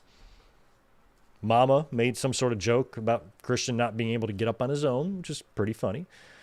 Also, Thekla, Tony Khan's been doing these prize money matches. He just keeps doing them. They're so weird. So it was a $100,000 match between Tekla, Queen Aminata, Willow Nightingale, and Chris Statlander. Tekla won. She had help from Julia Hart and Sky Blue there, so maybe we're getting an alliance formed. I kind of like that. And I guess she wins $100K. Loved the Tony Storm promo from the balcony. That was great. She said, enough with the gay banter. This whore you can adore. This slut you can't rebut. This bitch you want to itch. This skank you want to spank. This trollop you can't wallop. And this tramp is still the champ. So she had a bunch of her rhymes. She thanks Mercedes Money. I want to thank Mercedes Money for going all in with me. She said she made one false move. She said that if she made one false move, she'd eat her alive and that she was delicious. Also mentioned that Luther at All In was injured in the line of duty, and all that she can tell us about his injury is that it requires reattachment surgery. Yeesh. But now her tits are pointing to the future. And Athena then interrupts her and calls her a wide-hipped heifer. And Tony says, if you are ready, I'll be sweaty. If you're willing, I'll be thrilling. And if you're able, I'll bend you over the table. So Tony is basically telling Athena to bring it. I loved everything about that. I'm telling you, man, we saw the Jimmy Kimmel thing, right? With Jelly Roll, Logan Paul, and Drew and Orton, right? Tony Khan has got to get Tony Storm on some of these type of shows. He's got to get her on this late night tour. She needs to do Fallon and Kimmel and whoever the fuck else is left, because the world needs to see this. She is unbelievably talented, and I think she is the best character in all of professional wrestling right now, both companies. And she's fucking great. More people need to experience this, you know, because she is just unbelievably good. And you thought when this character first started, one of the things I remember we said on the podcast is that you kind of feel like a character like this can only go so far, you know, but now I feel like there's no end in sight.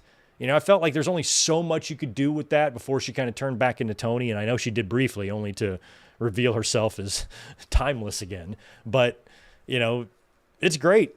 It's tremendous. So I just wish more of the world could see her, because I think she's just awesome. Oh, man, I love this. So Kazuchika Okada, of course, beat Kenny Omega to unify those championships, and he's now the unified champion, right? He comes out on Dynamite, has a match with Rafael Quintero, enhancement guy, beats him, comes out to a new theme, by the way. I don't know why they thought it was necessary to give him a new theme, but he's got one. Some people love it. Some people say it sounds like Def Rebel. I have to listen to it a couple more times before I develop a real opinion there. But after the match, Okada gets on the mic, and this tickled me in my special place, and he called out Swerve Strickland because of what he did to the Young Bucks. And he says, come out here, bitch. So he does. Swerve comes out looking like $1,000,000, gets in his face, and he goes, what are you going to do about it, bitch? So I know we've got Forbidden Door coming up, and that's generally cross-promotional matches.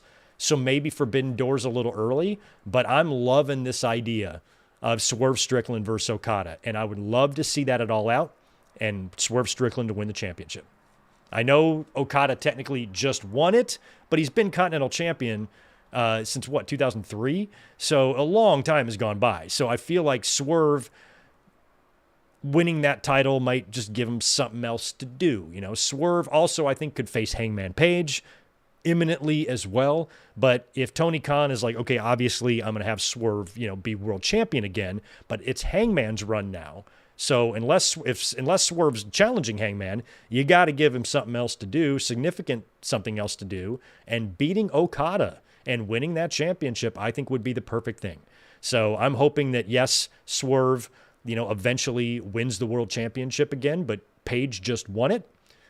So he's not going to be dropping it at least anytime soon. This gives Swerve a big opponent, a major guy to defeat, and a big championship to win. So I'm kind of all for that in the interim, in the meantime, while we're waiting for Swerve to win his second AEW championship. This can be some more gold to add to his trophy case. Look at my little water, my little tiny water. It's my little Akira Tozawa water. Hangman Page, Mark Briscoe, and Powerhouse Hobbs defeated Jon Moxley, Claudio Castagnoli, and Wheeler Yuta in the main event of Dynamite. Like I said earlier, I think it's awesome that Moxley and Hangman wrestled, just a few days after All In. It doesn't make sense. Fuck your mother. It's fine. It's fine. It's fine. It's fine. Everything's fine.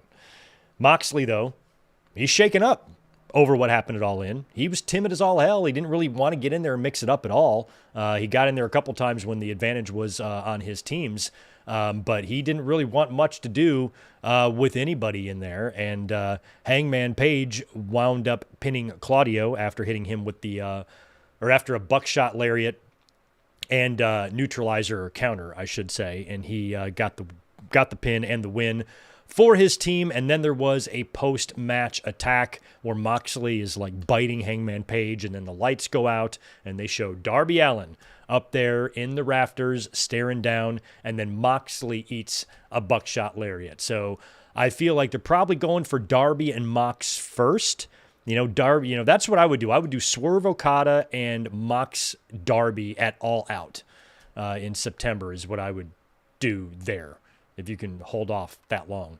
But Forbidden Door's coming up first. But I feel like Darby will face Mox before Darby targets the championship. So Hangman is going to have to face someone for that title.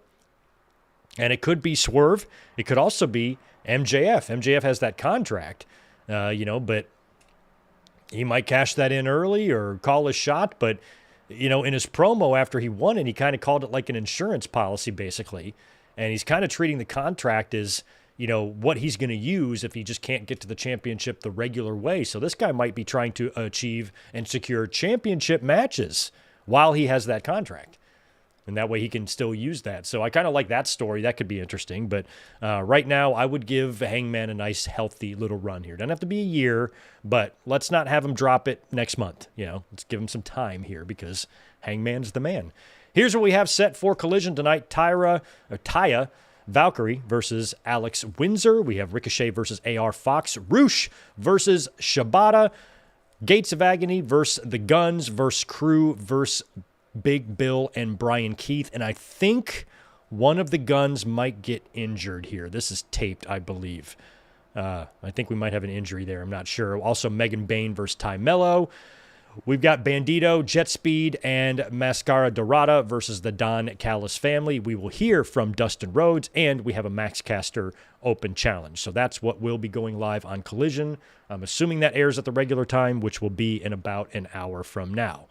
Let's move on to SmackDown live last night. Then we'll run through what we have for the SummerSlam card here and what we're looking at for Raw on Monday. But before we do that, let me just check the chat for a second. There might be a super or two in here I could hit before we jump into SmackDown, of course, if my chat doesn't freeze and act like a jerk. Oh, come on. Oh, that's so annoying. All right, I'm going to go into the other list. Just 10 seconds. There we go. That's what I want. Okay, all I did was miss Ryan Adams. Good. Rollins got hurt on that same move against Jinder in the build-up to Mania 40. Against Jinder. Did they bring Jinder back or something? I don't even remember that. I have no recollection of what you're even talking about, Ryan, but that's interesting to know about that. Whoops. All right. There we go. Now we're back.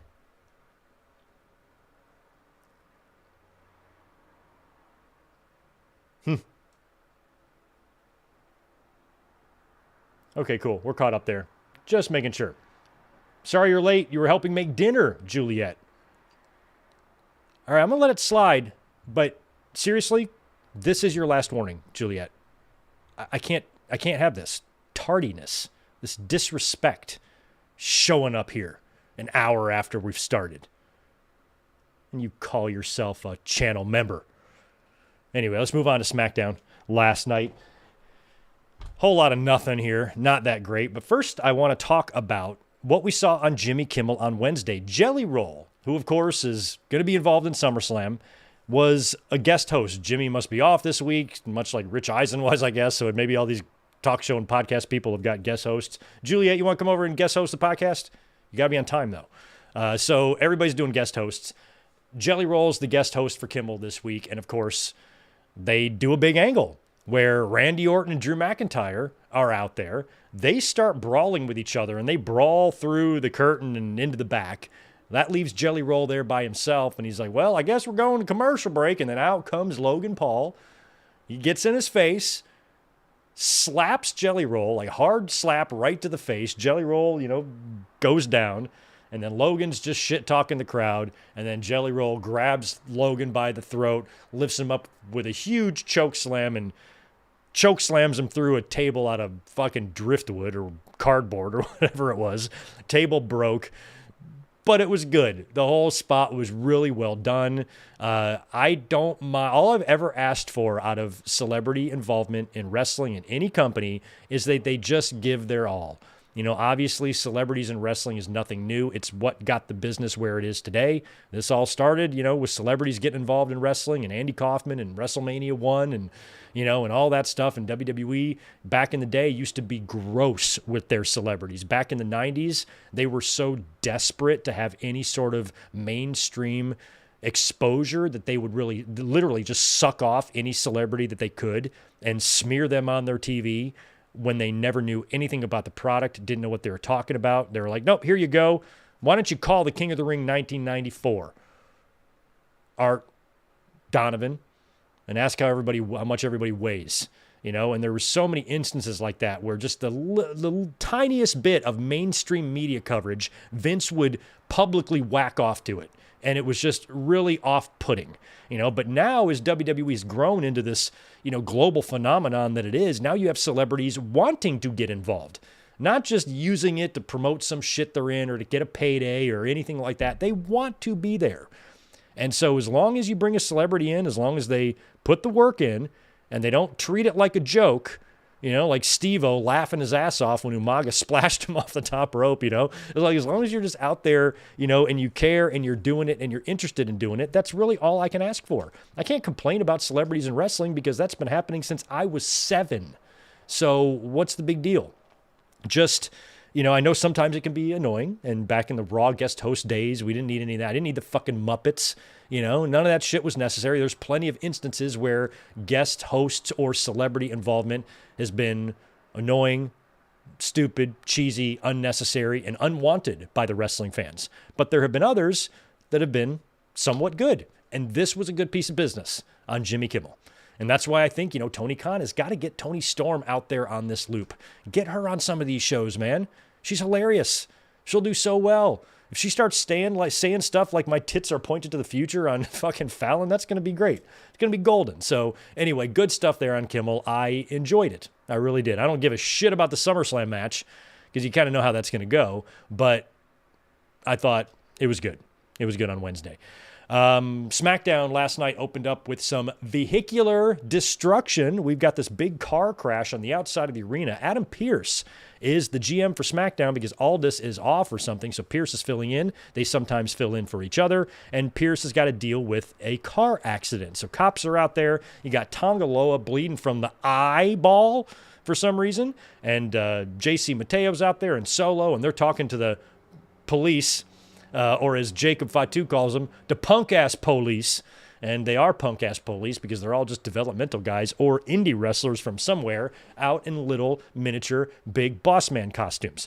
So Solo is trying to say what happened, and the police go looking for a person of interest, and they find Jacob, and he doesn't want to go with the punk-ass police, but they tell him he has to, and he's got to go answer some questions.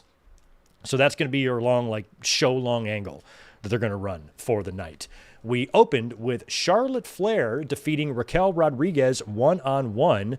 We had Roxanne out there. She tried to get involved, but also Alexa Bliss is out there in a cheerleading outfit and pom-poms, and she winds up dropping Raquel's neck on the rope while Roxanne is distracting the referee. That allows Charlotte to catch Raquel with a kick and roll her up for the win, and the two not friends are growing closer and closer. And they ran a clip from earlier on in the day where Charlotte told Alexa Bliss that she went and spoke to Adam Pearce, and he straight up gave her and Alexa a tag team championship match at SummerSlam against Roxanne and Raquel. R&R, as I call them. So Alexa is surprised that, wait, you just went to Adam Pearce and got us a title shot? And she goes, yeah, I'm still Charlotte Flair, which I like that. I like that they're acknowledging that Charlotte can just get a title shot just by saying so. And then Charlotte asks Alexa if she will be out there and accompany her to ringside in her match against Raquel. And Alexa goes, what do I look like, a cheerleader? And Charlotte goes, yeah, you kind of do. And Alexa goes, I know. And agrees to go out there. So I thought that was pretty funny. Or she goes, you're right, I do. I think she goes, you're right, I do. Funny stuff there. Okay, so we then had Damian Priest versus Carmelo Hayes.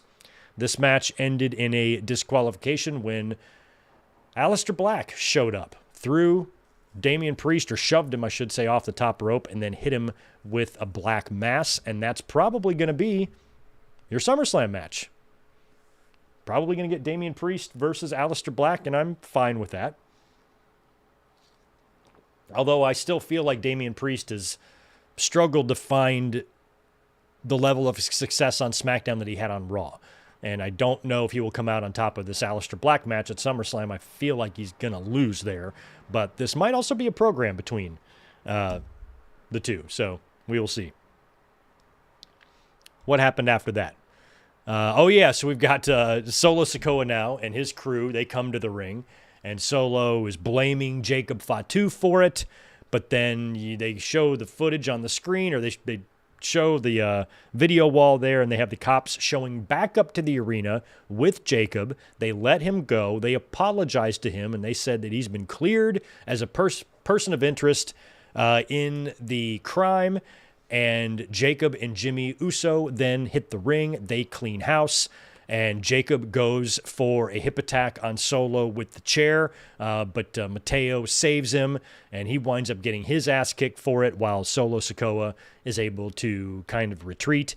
And Adam Pearce then comes out and tells Solo that it's going to be a cage match now at SummerSlam for the title. So it's going to be Solo defending the U.S. title against Jacob Fatu, and it'll now be a steel cage match because Solo likes to frame people and likes to lock them up. So he's going to get locked up with Jacob Fatu now at SummerSlam. So Solo, the cops are out there with Adam Pearce, and Solo is pointing to the ring for them to go arrest Jacob Fatu when they already told him he's been cleared. Instead, they grab Solo's arm, they handcuff him, they arrest him for framing Jacob Fatu, and he's the one that gets arrested. And Solo did a great job with this whole thing. This is going to sound weird. I don't know if I've mentioned this before. It's going to sound really weird. But Solo's comedic mannerisms, I don't know why, they remind me of how Kristen Wiig plays Kathy Lee Gifford on Celebrity Jeopardy on SNL. She's kind of got that laugh, and Solo kind of has that like thing. I can't do it, but sometimes I see that and it's like I'm like, that's so random. I'm like, I don't even think any fan's going to understand what the fuck I'm talking about. But anyway, go on YouTube, look up SNL Celebrity Jeopardy, try to find Kristen Wiig acting like Kathy Lee. And there's just a couple of things that she does that have reminded me of what Solo does. But he was tremendous in this. He was very entertaining. A lot of people have been praising Solo's work, especially with, what a character he is turning out to be. Because in the Bloodline, he just sat there like that. And then, he's becoming more and more entertaining with each passing week. And last night was no different. Fun stuff. After that, Stephanie Vaquer defeated Alba Fire. So Mel Batost is out there. No Chelsea Green this week, so just the Secret Hervis. And I find it horrible when men or women have to wrestle in suits. I absolutely hate it. If I was Alba Fire, I would be so annoyed with this ring gear. I know it's temporary. Secret Hervis isn't going to last forever. But, man, even Piper out there in that shit, aren't they hot? It's fucking summertime, man. It's July, and they're out there in three-piece suits wrestling. Like, I don't get that. So I just hate when wrestlers have to wrestle in full clothing, like IRS suspenders or jeans. My God, I hate the jeans. Moxley wrestled when he was Ambrose in jeans, and I'm like, how do you move around in that? At least Orange Cassidy's jeans are like stretchable. They're not denim. There's some other fabric there, but like just constricting stuff. I don't understand the point of wearing that and trying to wrestle in that. So Stephanie Vaquer beat Alba Fire. No big deal there. And then we had probably the match of the night, number one contenders match for a tag team championship match against the Wyatt Six next week. So it's going to be Andrade and Phoenix. They defeated Motor City Machine Guns, Fraxium, and DIY. Really fun match here, and I guess it's going to be Andrade and Phoenix against the Wyatt Six for the titles next week on SmackDown. But that match is not on SummerSlam, I don't believe. This is for SmackDown next week. So we'll see if we still get a tag match from either brand on SummerSlam. I hope we do. We better, because it's a 2-night fucking event, so they better do that. Here's what we have planned for this Monday's Raw. CM Punk discusses his World Championship match against Gunther. Roman Reigns addresses Paul Heyman. Sami Zayn will be taking on Karrion Kross one-on-one. And Becky Lynch has a SummerSlam proposal for Lyra Valkyria. So this sounds like we got a stip coming, and I'm curious what it will be. I don't know if they could do an Iron Woman, like maybe a 30-minute. There might be time for that, but I don't want to see that. I don't know what kind of stip they could do for those two, because they've already done the 2 out of 3 falls thing recently. You could do, I don't know if the heat is strong enough for a street fight. Well, we already have a street fight. Or, a last woman standing. They might do a cage. It could be a cage. I like the idea of a ladder match. I like the idea of a ladder match. So Becky Lynch versus Lyra Valkyria, I'm hoping will be a ladder match at SummerSlam. That's what I hope. Also, Rusev and Sheamus, they're facing each other one-on-one. And the New Day will be taking on the Creeds. That's all coming up on Monday night. And here is what we have set so far for SummerSlam. It's going to be Cody Rhodes. Oh, shit. Let's rewind. Before we talked about Raw, I forgot to talk about the main event segment. I'm an idiot. The main event segment on SmackDown last night was the big contract signing between John Cena and Cody Rhodes. I cannot believe I almost forgot to talk about that, where they were going to sign their contract for SummerSlam. Now, Cody got his hands on the contract earlier during the car accident when he showed up there with Adam Pearce, and he's like, hey, can I look at that? And he goes, yeah, sure. So Cody, he comes out to the ring, and he talks about how all of the things that that has happened to him. He has not flinched, winning the Rumble twice, beating a Hall of Famer, wrestling with a torn pec, surviving having his soul taken, all of these things, surviving the Beast, all of these things that he has done. He has not once flinched. The only time he flinched was at WrestleMania this year with John Cena, and it cost him the World Championship. So make no mistake about it, he will not flinch this time. He puts pen to paper right away, and when John Cena comes out there, Cena's all serious, Mr. Serious Man. Cody, sit down. Sit down, Cody. I got to talk to you. And Cena claims that, unfortunately, he's got some bad news. He's not going to be able to be at SummerSlam because he is mentally drained or something. Also, he's filming a movie for Netflix. This is very important. And he went to the higher-ups to get this cleared. So, Cody, absolutely, you're the king of the ring. You deserve your title match. And you're going to get it maybe at Clash in Paris or maybe the following month. You'll get your title shot, but it's just not going to be at SummerSlam because if my name goes on that paper, that means I have to be there. And I can't in good conscience sign this contract knowing with what's going on with me personally, which Cody replies, bullshit. And he says, absolutely not. Cena gets up and walks away. Cody just leaves the ring and just starts kicking Cena's ass. They start brawling. Cody gets Cena in the ring, gets him on top of a table, climbs to the top rope, mind you, with the contract still in his hand, and delivers a splash to John Cena through the table. I think he hit him with a belt too, didn't he? Splashes John Cena through the table, and then takes John Cena's hand and signs the contract himself, and then informs John Cena, laying on the mat, that the SummerSlam match is now a street fight. So there you go. Cena and Cody will be in a street fight, which could present an interesting opportunity for a cash-in, if you get my drift. But that's only if the 25% of me that thinks the Rollins injury is a work, it's really a work.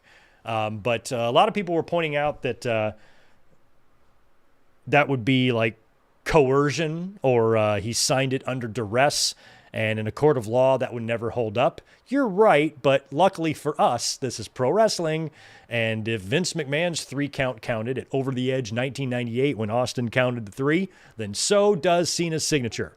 So Cena is probably not going to be able to get his way, worm his way out of this. And the street fight is going to be on for SummerSlam. So I liked that. Still, a lot of people are talking about a double turn possibility. I just don't see it yet at SummerSlam. Not this soon. I feel like something's going to happen. Cody, I do believe, is going to have a heel run. I just don't think the boos are loud enough yet. It's still just a few. You heard a couple last night, but not enough in my mind to say, oh, we better turn this guy. Fans are turning on him. I don't feel like he's there yet, but you can see signs of it. The way he was standing over Cena, telling him it's a street fight. That's a Cody that, can be a killer when he wants to. So you can see like shades of how Cody will be when he turns, glimpses of that when he finally turns heel, and that's great. I just think it's a bit too early, and I don't think we're going to get a double turn at SummerSlam. I just don't think we're going to get that. If Rollins was healthy, or if he is healthy, I think there's a better chance of a cash-in. And it's also possible with a street fight scenario that now somebody can help Cena. Maybe somebody helps Cena win, and then Cody goes on to feud with that guy after this. Something like that. I don't know. Or maybe if Gunther drops the title, he shows up here and attacks one of these guys so he can get a shot at that. I have no idea. But luckily we have a couple more weeks to talk about that, and we will do a big predictions video at some point. So here's what we have for SummerSlam. John Cena versus Cody Rhodes in a street fight for the WWE title. Gunther defending the World Heavyweight Championship against CM Punk. Tiffy Time versus Jade for the Women's Championship, or the WWE Women's Championship. Naomi versus Ripley versus Io Sky in a triple threat for the World Championship, and I believe that Naomi will retain here because I would postpone Ripley winning the title until they do that crown jewel in Perth. So I don't think she's going to win back the title at SummerSlam yet. I think she'll take it in Perth, and then I think Stephanie Vaquer should win the Royal Rumble or the Chamber and face Rhea Ripley at WrestleMania. That's what I think should happen. Also, R&R will be defending their tag team titles against Charlotte Flair and Alexa Bliss. Becky Lynch versus Lyra Valkyria, which I'm hoping will be a ladder match at SummerSlam. Solo Sikoa versus Jacob Fatu inside of a steel cage. Jelly Roll and Randy Orton versus Logan Paul and Drew McIntyre. Those all, I believe, are official. And then Damian Priest and Aleister Black will probably be made official if it is not yet already. And I'm thinking AJ Styles versus Dominic. But first, we have to see AJ Styles at TNA Slammiversary tomorrow night. which is going to be fun, and we will be doing a watch-along of that. Please do not forget to join us here tomorrow night. I've already purchased it. It was only $40 on YouTube, so if you want to purchase it yourself and follow along with us, please do. Otherwise, tune in tomorrow night, and we'll be here watching Slammiversary, the first time I've ever watched a TNA pay-per-view live in my life. It's going to be fun. All right, let's see what the chat has to say. Rarely Even, thank you for the 10, my friend. As bitter and hateful as I think Bret Hart is, I'm starting to be completely on his side when it comes to Goldberg. He bitched about not getting his retirement match, then gets one and bitches about it. Yes, he did come off very entitled. And I don't have any sympathy for him. It's one of those things where I do agree that WWE should have done better than that. That was really terrible on their part. But Goldberg has got no right to whine about anything. He just needs to shut up and go away. But I do think Bret's my favorite wrestler of all time. I've said this a million times, but I think Bret is a little bit over the top when it comes to Goldberg. And I think Bret is treating the Goldberg stuff like his shtick now. And he treats it a lot like how Cornette, talks about Russo. Because, if you put up, a latest Cornette rant on Russo, it's going to get 1 million views in 5 fucking minutes. It's what the fans want to hear. They're all weirdos. And Goldberg, Bret shitting on Goldberg, I think a lot of fans just get a big kick out of it. So they like to hear it. So he just says it every time. And, I don't totally agree with him. I agree with him a little bit, just not with everything he says, WWE fan, appreciate the $2. If Cody does beat Cena, who beats Cody? I don't know. It could be at WrestleMania again next year. I think at some point Rollins needs to beat him. Oh, interesting, Sean. Cody forced John to sign with his right hand. John Cena is left-handed. So I'm sure Cena's character is going to try to get out of this because he was coerced or he signed this under duress and it shouldn't hold up legally. But I'm guessing that's all going to fail and he's still going to wind up having to wrestle Cody. Or maybe Adam Pearce or Aldis is like, no, you're right, Cody, I'm sorry, this does not count. And then Cody has to go into plan B and just goad Cena into doing it. Just start shit talking him. Just talking about his bald spot, how weak he is, how pale he is, what a bitch he is.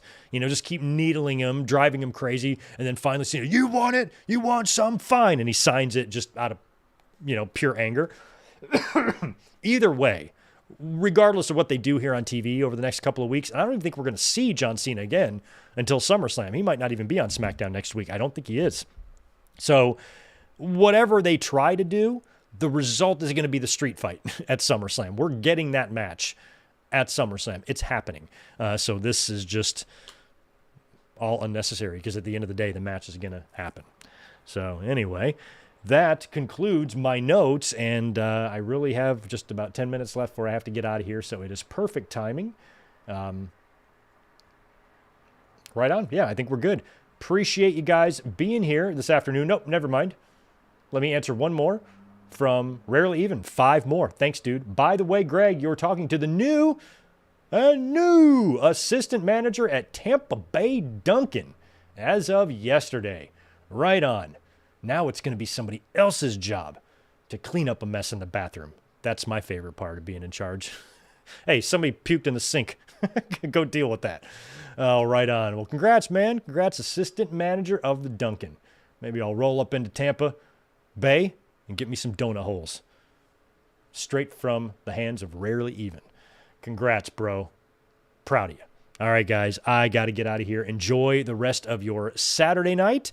And please don't forget, join us tomorrow for Slammiversary. It's going to be a hoot. And I'll be catching y'all real soon. Peace.